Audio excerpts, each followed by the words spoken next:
क्या ट्रेडिंग के अंदर पैसा टेक्निकल एनालिसिस से बनता है या फंडामेंटल एनालिसिस से बनता है? इसके लिए हम एक बुक को देखेंगे जो कि है द मार्केट विज़ार्ड। ये बहुत ही फेमस बुक है। इसके अंदर जितने भी आपके टॉप 1% के ट्रेडर्स हैं, जो सबसे ज़्यादा पैसा बनाते हैं, उनके इंटरव्यूज़ हैं। इसके अंदर हमारे पास एक ट्रेडर है जिनका नाम है जेम्स पी रॉगर्स, जो कि फाउंडर है क्वांटम फंड के और पार्टनर रह चुके हैं लेजेंडरी ट्रेडर जॉय सोरस की। वो बुक के अंदर कहते हैं, I haven't met a rich technician yet, excluding of course technicians who sell their technical services and make a lot of money.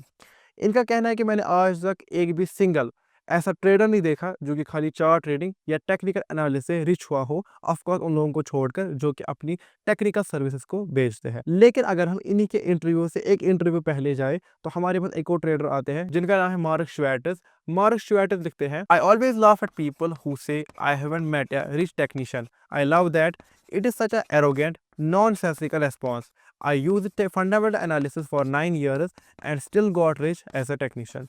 Mark लिखता है कि मैंने 9 सालों तक फंडामेंटल एनालिसिस से ट्रेड किया, लेकिन फिर ही मैं जो रिच हुआ, प्रॉफिटेबल हुआ, वो टेक्निकल एनालिसिस से ही हुआ। तो क्या आप टेक्निकल एनालिसिस से पैसा बनता है या फंडामेंटल एनालिसिस से पैसा बनता है?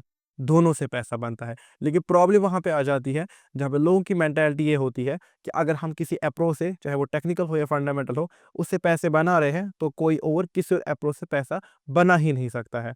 या अगर हम x amount of return per month निकाल रहे हैं तो कोई और उससे ज़्यादा निकाल ही नहीं सकता। ये बहुत ही गलत मेंटालिटी है, बिकॉज़ दुनिया के अंदर कोई भी चीज़ इम्पॉसिबल नहीं होती। इम्पॉसिबल जैसा वर्ड लाइफ में एग्ज़िस्ट नहीं करता। कुछ भी पॉसिबल हो सकता है। हो सकता है कोई ऐसी अप्रोच, कोई ऐसा एक्स अमाउंट जो कि आपके लिए मैक्सिमम बैरियर हो, किसी के लिए वो मिनिमम बैरियर हो। जो चीज़ आप नहीं अकम्प्लिश कर पा रहे हो, किसी ने वो ऑलरेडी कर चुकी हो, बस आपको पता ना हो।